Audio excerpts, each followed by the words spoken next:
요즘 뉴스를 보면 옥석 가리기라는 말을 많이 듣곤 합니다. 옥석을 가린다 하는 말의 의미가 어떤 것인가요? 이 좋은 것, 가치 있는 것을 가려낸다 하는 의미죠. 무수히 많은 돌멩이들 속에서 정말로 가치 있는 옥석을 골라내는 행위를 이야기하는 것입니다. 요즘 코로나 사태로 인해서 세계적으로 경제가 많이 어렵습니다. 많은 사람들이 걱정과 염려를 하고 있죠. 그래서 요즘 많이 듣게 되는 말이 옥석 가리기라는 말입니다. 뉴스를 보면 대부분 경제 뉴스는 그런 뉴스인 것 같아요. 기업들이 어렵다. 항공업계가 어렵다라고 하는 말이나 또 부동산 업계가 어렵다, 건설 업계가 어렵다 하는 말들. 그렇기 때문에 옥석 가리기를 해야 한다, 옥석 가리기가 시작되었다라는 말들을 우리가 종종 듣곤 합니다. 왜냐하면 어려운 시기일수록 시련이 찾아왔을 때에 진짜 가치 있고 정말 탄탄한 회사들만이 그 어려움을 이겨낼 수 있을 것이기 때문에 그렇습니다. 만약 옥석을 제대로 가려내지 못해서 이 돌멩이 같은 회사, 옥석이 아니라 돌멩이 같은 회사에 투자를 하게 된다면 이 어려운 경제 시기를 이겨나갈 수 없을 것이기 때문에 그렇습니다. 경제뿐만일까요? 요즘은 정보에도 이 옥석 가리기가 필요합니다. 요즘 아주 유행하고 있는 플랫폼 유튜브를 보면 우리는 잘 알 수 있어요. 세상에 거의 모든 정보가 다 거기에 들어있는 것처럼 웬만한 것은 유튜브에 찾아보면 다 나옵니다. 어마어마하게 많은 양의 정보가 들어있죠. 그런데 거기 담겨있는 모든 정보들이 다 올바른 정보들일까요? 정치적으로 어떤 정보는 너무나도 우편향되어 있거나 또 어떤 정보는 너무나 좌편향되어 있습니다. 또 어떤 정보는 진짜 같아 보이는데 뇌피셜이에요. 근거나 출처가 불분명하다는 거죠. 그래서 흥선대원군이 한 유명한 격언 중에 이런 격언이 있습니다. 인터넷에서 본 글을 사진과 인용문이 있다고 해서 모두 다 믿지는 말아라. 이 격언은 링컨 버전도 있어요. 흥선대원군 시절과 링컨 시절에 인터넷이 도대체 어디 있습니까? 말도 안 되는 격언이죠. 사실은 격언도 아니에요. 그런데 오늘날 인터넷에서 어떤 글이나 어떤 영상들은 마치 진짜인 것처럼 포장되어 있기 때문에 어떤 것이든지 의심하고 잘 분별하라는 의미의 풍자격언이라고 할 수가 있겠습니다. 이렇듯 오늘날 정보는 많지만 그보다 정보를 가려내는 능력이 더 중요하다는 사실이에요. 정보의 옥석을 가리기가 중요하다라는 의미입니다. 그렇다면 이 경제와 정보 분야에서만 그럴까요? 복음은 어떨까요? 여러분, 우리는 복음에도 다른 복음, 또 거짓 복음이 있다는 사실을 알아야 합니다. 지난 말씀을 기억하실 거라고 생각합니다. 고린도 후서를 기록하고 있는 바울에게 목적이 있다라고 했었죠. 바로 자신의 그 사도적인 권리를 변호하기 위한 목적을 가지고 이 고린도 후서를 기록했다라고 했어요. 고린도 교회에 침투한 이 거짓 교사들은 바울에 대해서 사도의 권리가 없는 사람이라고 공격했었기 때문입니다. 그렇기 때문에 바울은 거기에 대항하여서 자신을 공격하는 거짓 교사들의 여러 가지 논리들을 반박하면서 자신이 왜 그렇게 했어야만 했는지에 대해서 설명하고 변호하면서 그렇게 호소하고 있는 거예요. 그렇다면 바울이 지금 고린도 교회 성도들에게 편지를 이렇게 기록하면서 내가 진짜고 저들은 가짜다라고 말하기 위해서 이 편지를 기록했을까요? 자신의 권리를 회복하기 위한 그 욕심 때문에 이 편지를 썼을까요? 그것은 아닙니다. 바울의 편지를 기록한 목적은 조금 더 깊은 곳에 있습니다. 물론 바울의 목적은 자신의 사도권을, 자신을 변호하는 데 있는 것은 맞아요. 그러나 그것이 바울의 원했던 최종적인 목표, 바울이 지향하는 최종 목표는 아니었다라는 것입니다. 그렇다면 바울의 그 최종 목적, 진짜 목표는 무엇이었을까요? 그것은 오늘 본문 말씀 11장 1절에서 3절 말씀에 잘 나와 있습니다. 원하건대 너희는 나의 좀 어리석은 것을 용납하라. 청하건대 나를 용납하라. 내가 하나님의 열심으로 너희를 위하여 열심을 내노니 내가 너희를 정결한 처녀로 한 남편인 그리스도께 드리려고 중매함이로다. 그러나 나는 뱀이 그 관계로 하와를 미혹한 것 같이 너희 마음이 그리스도를 향하는 진심과 진실함과 깨끗함에서 떠나 부패할까 두려워하노라. 바울은 고린도 교회 성도들에게 지금 이렇게 이야기하고 있습니다. 거짓 교사들이 말하는 것처럼 내가 조금 어리석어 보이더라도 나를 이해해 주시고 참아주시기를 바란다는 거예요. 바울이 왜 그렇게 바보같이 행동을 했을까? 바울은 내가 하나님의 열심으로 너희를 위해 열심을 낸다라고 말하고 있습니다. 여기서 열심이라는 단어는 사실 질투라는 단어인데 이 질투는 염려 그리고 걱정하고 있는 것을 뜻하는 그런 의미예요. 그러니까 지금 바울은 하나님께서 너희들을 염려하고 계시는데 나 또한 하나님이 염려하시는 그 마음으로 너희들을 염려하고 있다 하고 말씀하고 있습니다. 그렇다면 바울은 왜 그토록 성도들을 염려하면서 걱정하고 있을까요? 그것은 바울이 사역했던 목적에 있습니다. 바울은 성도들을 순결한 신부처럼 잘 준비시켜서 신랑이신 그리스도와 이 혼인하게 하려는 목적, 다시 말하면 성도들을 구원으로 인도하기 위한 목적으로 바울이 복음 전파를 했기 때문이에요. 그런데 바울이 지금 염려하고 있다라는 것은 지금까지 바울이 복음을 전파해왔던 그 목적과는 달리 성도들을 구원으로 인도하고자 하는 그 목적과는 달리 성도들이 지금 잘못된 길로 가고 있기 때문에 바울은 지금 걱정하고 있다라는 것이겠죠. 바울이 걱정하고 있는 것은 무엇일까요? 바로 3절 말씀에 나와 있는 대로입니다. 마치 하와가 뱀의 꼬임에 넘어갔던 것처럼 너희들도 미혹되어서 그리스도에 대한 그 충성과 순결함을 잃어버리고 부패할까봐 내가 걱정이 된다라는 겁니다. 바울이 왜 지금 이런 걱정을 하고 있을까요? 4절 말씀에 그 이유가 잘 나와 있습니다. 어떤 사람이 와서, 여기서 어떤 사람이라는 것은 고린도 교회에 들어온 거짓 교사들을 이야기하는 겁니다. 그들이 와서 바울이 전한 것과는 다른 예수를 전하고 다른 성령을 전하고 또 다른 복음을 전파하고 있는데 고린도 교회 성도들은 그것에 대해서 아무런 의심도 거부도 하지 않고 아무렇지도 않게 그것들을 받아들이고 있다는 겁니다. 이것이 지금 현재 고린도 교회의 문제점이었습니다. 바울이 고린도 후서를 쓴 이유는 자신의 권리를 주장하여서 내가 이 교회 세웠으니까 고린도 교회는 내 것이다 라는 주장을 하려고 하는 것이 아니었습니다. 거짓 교사들이 교회에 들어와서 바울의 자리를 빼앗은 것에 대해서 바울이 그것을 두려워하고 자신의 자리를 지키려고 편지를 쓴 것이 아니었다라는 거예요. 바울은 사랑하는 성도들이 아무런 분별력 없이 거짓 교사들의 거짓된 복음에 속아서 구원에서 떨어져 나갈까봐 그것이 바울은 염려되고 걱정되어서 이 편지를 기록하고 있다라는 겁니다. 바울은 고린도 교회 성도들이 진짜 복음에 대한 판단력을 가지게 되기를 바라고 있습니다. 그래서 복음의 옥석을 잘 가려서 복음의 진리 안에서 든든히 서게 하고 싶어 했어요. 성도들이 그 거짓 복음에 흔들리지 않고 진리의 복음 안에 올바로 서서 흔들리지 않기를 바라고 있습니다. 그것을 위해서 자신의 사도권과 자신의 복음이 진짜라는 사실을 그 성도들에게 편지로 전하면서 호소하고 있을 뿐이에요. 왜냐하면 분별하지 못하고 가짜 복음을 따라서 그렇게 가버리면 그 끝에는 구원이 없기 때문입니다.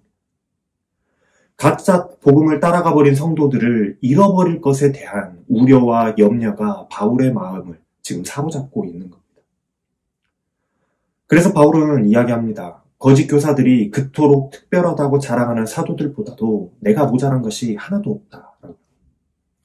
지금까지 수차례 증명해왔던 것처럼 복음에 대해서 그 대한 지식이 모자라서 바울이 지금까지 그렇게 행동했던 것이 아니라는 겁니다.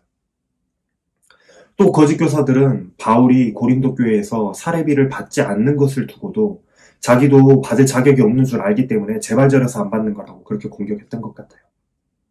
그러나 바울은 그것이 아니라고 말합니다. 사실 바울은 다른 지방의 교회들에서는 이 사례비를 받고 도움을 받으면서 생활하고 있었습니다. 단지 고린도 교회에서만 받지 않았을 뿐이에요. 따지고 보면 다른 교회들에서 그 사례비를 받아가지고 이 받은 사례비를 가지고 고린도 교회에서 봉사하고 있는 것, 그렇게 하면 안 되는 것이잖아요. 그래서 그것은 탈취한 것이다라고 바울은 이야기하는 거예요. 그러나 바울은 오히려 그것을 자랑스럽게 여겼습니다. 고린도 교회에 부담을 주지 않았기 때문에. 아마도 고린도 교회의 성도들은 믿음이 다른 교회의 성도들보다 약했기 때문일 것 같아요. 혹시라도 바울이 그들에게 이 금전적인 문제 때문에 부담을 주어서 그들이 복음을 받아들이는데 방해가 되지 않을까 하는 그런 마음에 받지 않았던 것 같습니다. 그러나 거짓 교사들은 바울이 사례를 받지 않으니까 받지 않는다고 또 공격하는 거예요. 자격이 없기 때문에 받지 않는다라고 공격할 뿐더러 너희들을 사랑하지 않아서 너희들 돈을 받지 않겠다 하는 것이 아니겠느냐 하는 그런 논리였던 것 같아요. 그러나 바울은 내가 너희를 사랑하는 줄을 하나님께서 아시고 내가 너희에게 부담 주지 않으려고 한 것이 너희를 사랑하지 않아서가 아니다라고 이야기합니다. 오히려 돈을 받고 일을 할 때에 거짓 교사들이 우리도 바울처럼 당연히 돈을 받고 일한다라고 하는 그런 빌미가 될까 봐서 받지 않았을 뿐이다라고 바울은 이야기합니다. 바울이 왜 굳이 이런 이야기를 하느냐면 아마도 거짓 교사들은 바울이 이 자비량으로 헌신하면서 봉사하면서 고린도 교회를 사랑했던 것과는 달리 자신들의 권위를 주장하면서 성도들을 종처럼 지배하려고 하고 성도들의 가진 재물들을 이렇게 착취하려고 하고 그들을 모욕했던 것 같아요. 이것은 추측이 아니라 20절에 나오는 말씀입니다. 20절 말씀을 보면 바울이 이렇게 이야기하고 있어요. 누가 너희를 종으로 삼거나 잡아먹거나 빼앗거나 스스로 높이거나 뺨을 칠지라도 너희가 그래도 용납하는구나 하고 바울이 이야기하고 있거든요. 이것을 봤을 때 거짓 교사들이 그렇게 행동했다라는 거예요.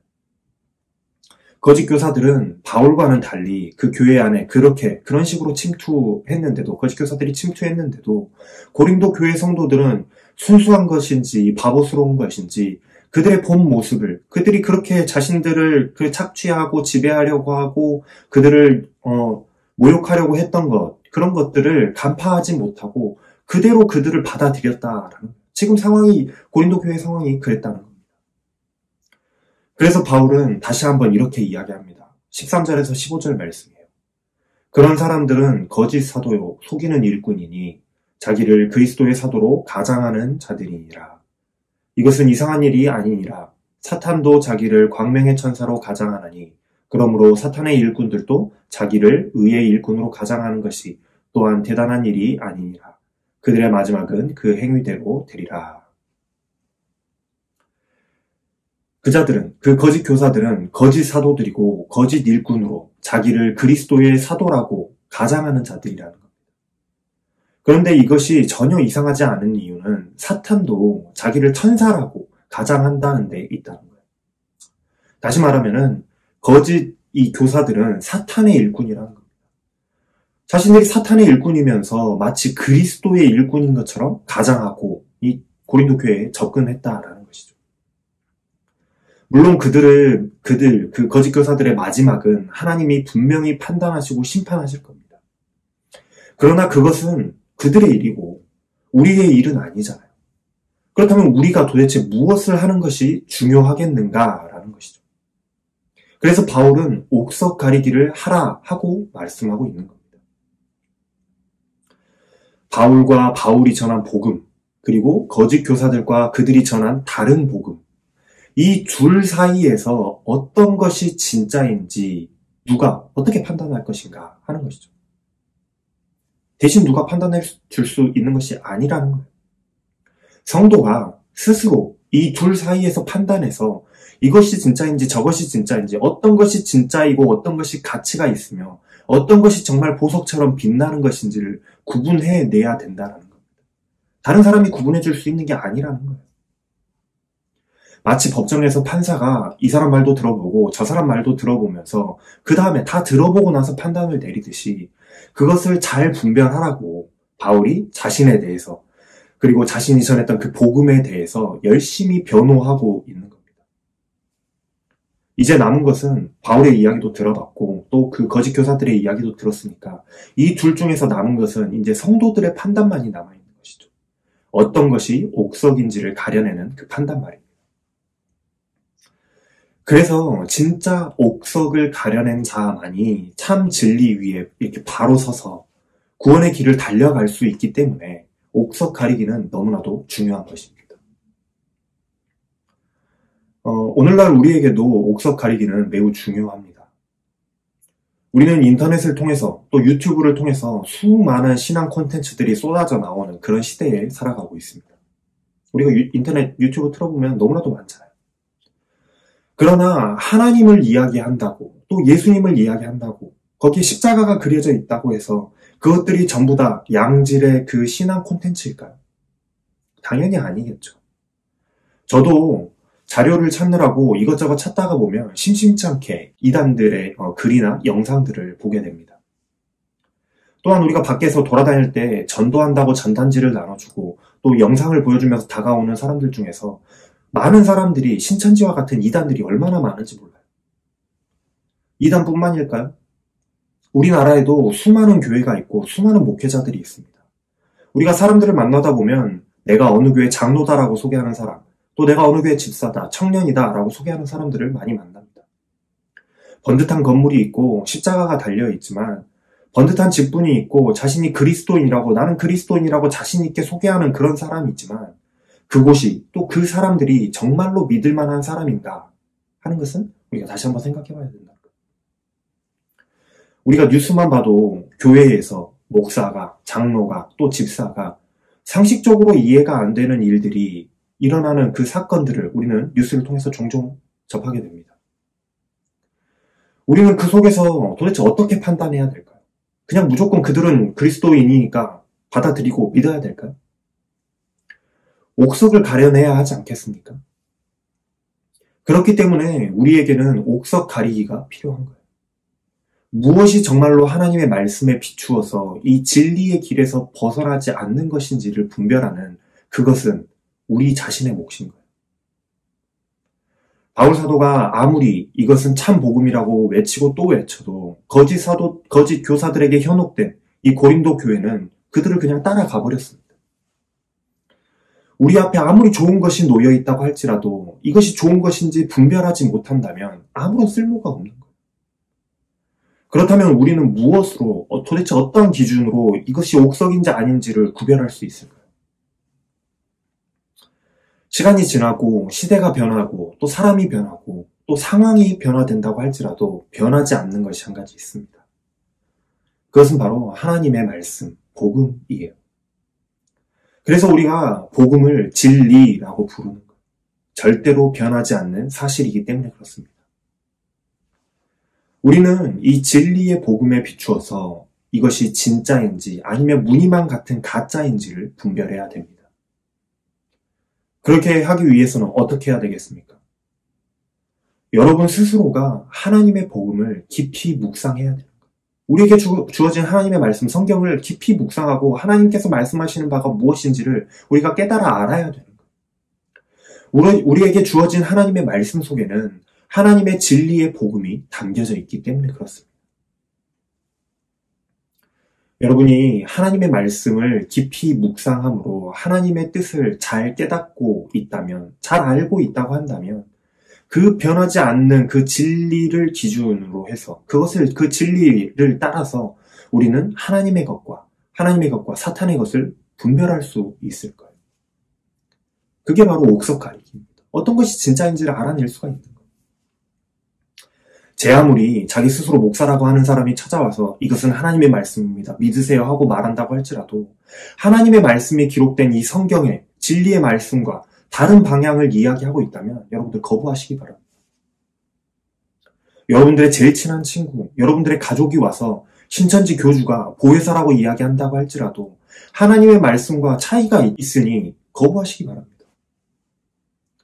그 누가 나에게 다른 복음을 전한다고 할지라도 하나님의 말씀, 우리가 가지고 있는 이 하나님의 말씀과 진리의 말씀과 차이가 있다면 여러분들 거부하시기를 바랍니다.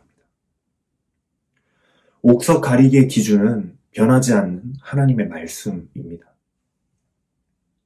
그렇다면 바울이 그토록 옥석 가리기를 잘 해야 한다라고 말씀하고 있는 이유가 무엇일까요?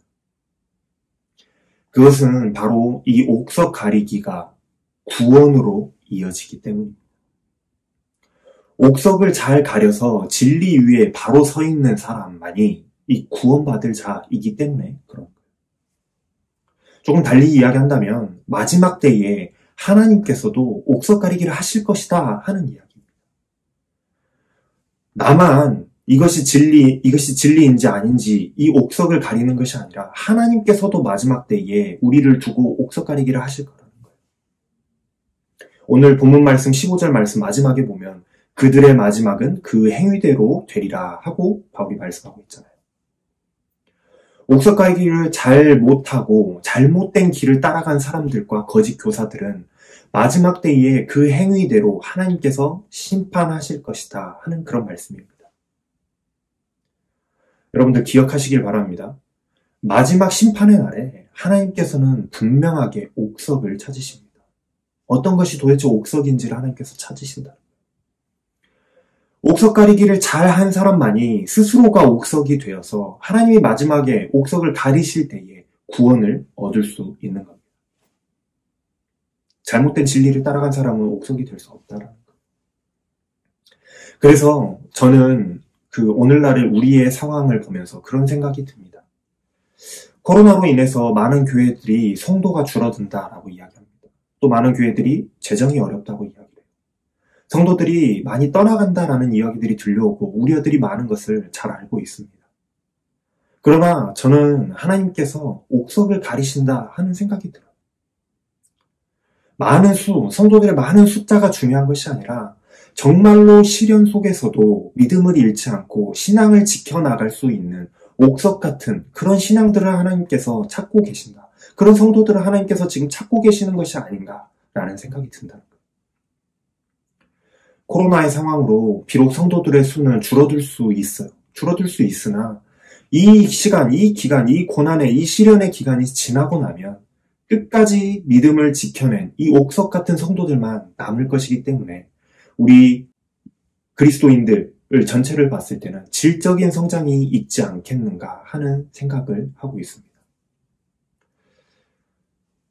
여러분, 우리는 함께 모여서 예배드리기 힘든 상황에 지금 놓여 있습니다.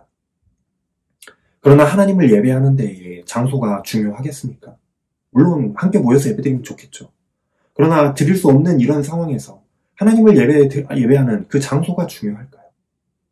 비록 먼 거리에 있다고 할지라도, 영상으로 예배를 드린다고 할지라도, 비록 시간이 다르다고 할지라도 우리가 하나님을 예배한다는 사실, 그 사실이 중요하지 않겠어요? 어쩌면 지금 예배 드리기 힘든 이 상황이 우리의 신앙을 정말로 옥석 같은 자들을 가려내기 위한 하나님의 시험하심일 수 있다는 사실을 여러분들 아시기를 바랍니다. 여러분, 우리의 신앙도 옥석 가리기가 참 중요합니다. 참된 진리의 복음 위에 여러분들이 바로 서 있으시기를 바랍니다. 그래서 마지막 때에 하나님께서 찾으시는 그 옥석이 여러분들이 되시기를 바랍니다. 하나님께서는 여러분들이 마지막 때에 찾으시는 그 옥석이 되기를 바라고 계십니다. 기도하겠습니다. 사랑의 하나님, 수많은 유혹과 시련이 또 수많은 정보들이 우리 앞에 놓여 있으나 무엇이 진리인지 알기가 너무 힘이 듭니다. 우리에게 분별할 수 있는 영을 부어주셔서 무엇이 하나님의 진리의 길인지 분별하게 하여 주시옵소서. 하나님의 말씀을 더욱 깊이 묵상하게 하여 주시고 하나님의 말씀을 잣대로 수많은 돌들 속에서 옥석을 가려내어서 참 진리 위에 서 있을 수 있게 하여 주시옵소서. 그래서 마지막 때에 하나님께서 옥석을 찾으실 때에 내가 그 빛나는 옥석이 되어 있을 수 있도록 하여 주시옵소서. 이 모든 말씀 우리 주 예수 그리스도의 이름으로 기도합니다. 아멘.